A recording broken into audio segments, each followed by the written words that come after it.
Hey, friend, and welcome to another episode of Living Simpler, the podcast where we talk about real wellness for real women, one simple, empowered step at a time.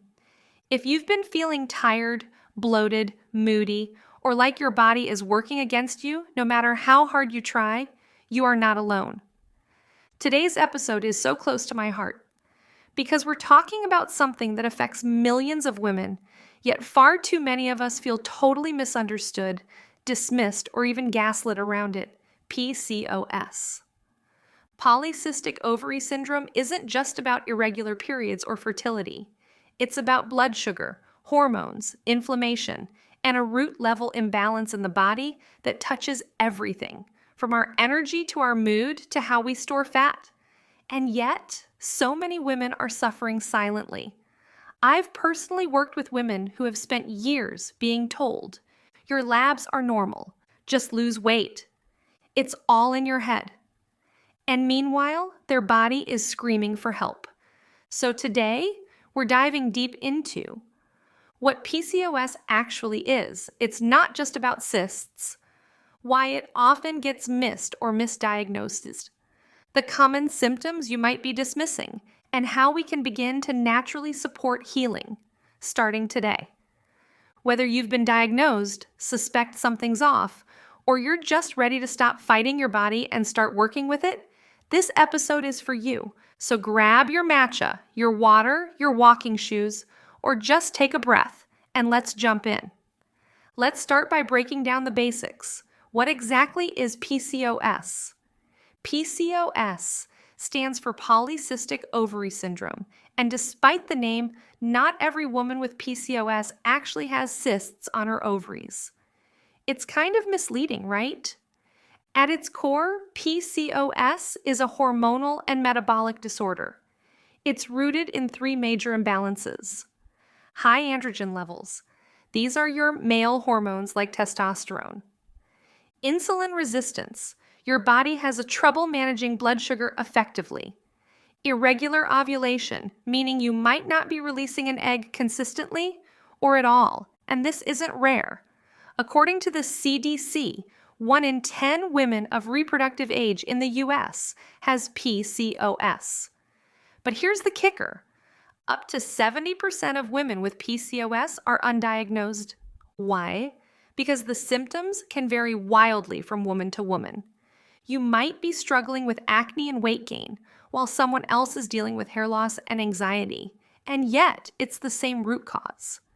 And unfortunately, PCOS is often treated only as a fertility issue. But it's so much more than that. It affects your metabolism, skin, mood, energy, and long-term health, like your risk for diabetes and heart disease. In fact, research shows that more than 50% of women with PCOS will develop type 2 diabetes or prediabetes before age 40. That's a huge number. And yet, we're often told to go on birth control, lose some weight, come back when you want to get pregnant. That's not good enough. So today, I want to pull back the curtain and help you understand what's really going on in your body and what you can do about it naturally, lovingly, and holistically. Because your symptoms aren't random, they're messages. And when we understand them, we can start to bring our bodies back into balance. Now that we've broken down what PCOS actually is, let's talk about how it feels. Because while the science is important, most of the women I work with don't show up to coaching sessions saying, "Hey, Amy, I think I have hyperandrogenism and insulin resistance." They come to me saying, "I'm exhausted all the time. I'm gaining weight and nothing I do works anymore. My skin is breaking out like I'm a teenager again. I feel anxious and out of control in my body." And that is PCOS. It doesn't show up the same for everyone, which is part of why it's so confusing and why it's so often missed. You might have irregular or missing periods. Or you might have a cycle every month but struggle with acne, weight gain, or mood swings that feel way more intense than they used to. Some women notice excess hair growing on their chin, chest, or stomach, while others are losing hair at the crown of their head. Some struggle with deep hormonal acne, especially along the jawline, and others feel like they're constantly bloated, puffy, or inflamed. And then there's the emotional side that's so rarely talked about. Women with PCOS are more likely to experience anxiety and depression, and not just because of the physical symptoms. There's something about living in a body that feels unpredictable. No matter how healthy you try to be, it's not responding, it's exhausting. What many people don't realize is that over half of women with PCOS have insulin resistance. That means your body has trouble managing blood sugar, even if your labs say things are normal. And when your blood sugar is on a roller coaster, so is everything else: your cravings, your energy, your sleep, your mood. Here's what I want you to know. Your symptoms are not random. They're not something to push through or ignore. They are messages from your body saying, hey, I'm out of balance. I need support. And when you learn how to read those messages and respond in a way that actually nourishes your body, not punishes it, you can start to feel better, and I mean truly, deeply better. Not just good enough to get through the day. Before we get into how to support your body naturally, let's talk about why PCOS is so commonly misdiagnosed or even completely overlooked. This is probably the most frustrating part of the PCOS conversation. How often women are dismissed, ignored, or misdiagnosed. And the most heartbreaking part? Many of them start to believe it's all in their head. PCOS is what we call a diagnosis of exclusion. That means there's no single test to confirm it. Your doctor will typically rule out other possibilities first, and only if everything else is clear might they even consider PCOS. But if you don't present the way the textbook says you should, like if you're not overweight or you're still getting a period, they may not even consider it. So what happens? You get told it's just stress or hormones, or you're simply getting older. Maybe you're given an antidepressant or birth control, or worse, nothing at all. In conventional medicine, PCOS is still often treated as a reproductive disorder. If you're not trying to get pregnant, you're told to take the pill to regulate your cycle. Maybe you're given metformin if your blood sugar is high. But the deeper causes, the inflammation, the stress, the blood sugar swings, often go completely unaddressed. What's even more upsetting is that research shows it takes the average woman over 2 years and 3 different doctors before receiving a proper PCOS diagnosis. That's 2 years of trying to make sense of your symptoms on your own. 2 years of feeling like you're doing everything right, but nothing is working. 2 years of wondering if it's just you. Let me be really clear here. If your doctor won't listen, it doesn't mean your symptoms aren't valid. It means it's time to find someone who will. You deserve to work with a practitioner who looks at the whole picture, not just your cycle or your weight. One who understands that your hormones, your gut, your blood sugar, and your stress are all connected. One who empowers you to be part of your healing, not just a passive recipient of prescriptions. In the next section, I'm going to walk you through what I call the 5 natural pillars of PCOS healing. These are the exact foundational shifts I use with my clients to restore balance, reduce inflammation, improve energy, and start feeling good again, without extreme diets or crazy workouts. Because healing PCOS isn't about perfection, it's about partnership with your body, with your mind, and with a lifestyle that works for you. Let's get into it. Let's talk about something really important now: healing. Now, PCOS is considered a chronic condition. There's technically no cure. But here's the good news. You absolutely can manage it naturally and dramatically reduce or even reverse your symptoms. I've seen this firsthand, not just in my clients, but in my own body. And it doesn't have to mean a life of deprivation or obsession. It just takes a shift, a gentle, steady, intentional shift into supporting your body the way it was designed to thrive. These are the 5 key pillars I use in my coaching practice. You don't have to overhaul your life overnight, But if you start focusing on these 5 areas, I promise you will start to feel the difference. The first pillar is blood sugar balance. If there's one non-negotiable when it comes to PCOS, it's this. Managing blood sugar is everything. Most women with PCOS have some degree of insulin resistance, even if they're not aware of it.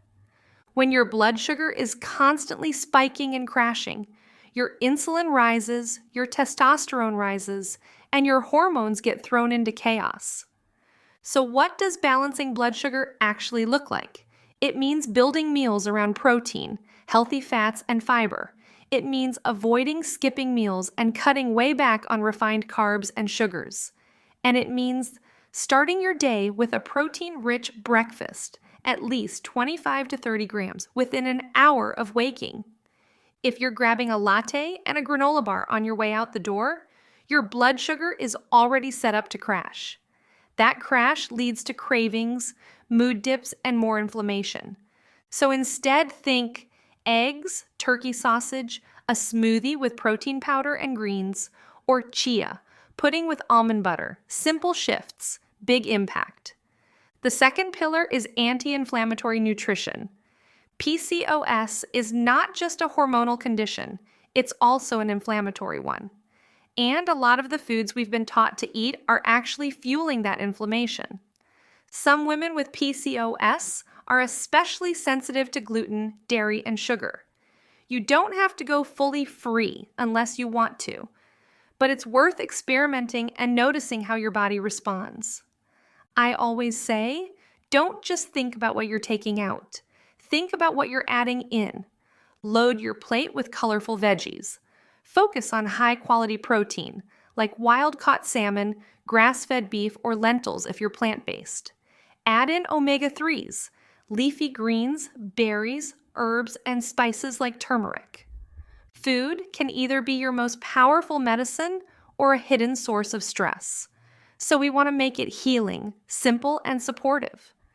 The third pillar is movement, but movement that works for your hormones. This is a big one.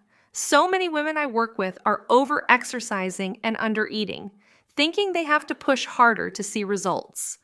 But for women with PCOS, that strategy often backfires. Too much high-intensity training can spike your cortisol, which worsens insulin resistance and hormonal imbalance.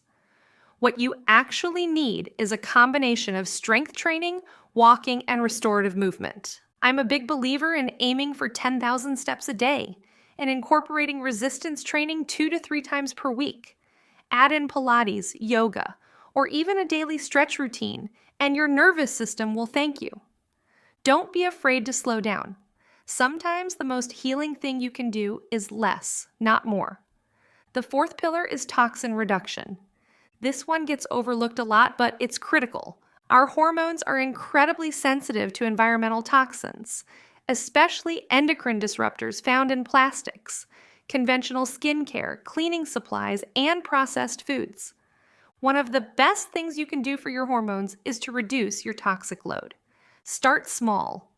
Swap plastic containers for glass, use a filter on your water, look at your skincare labels, and slowly replace household products with low-tox alternatives.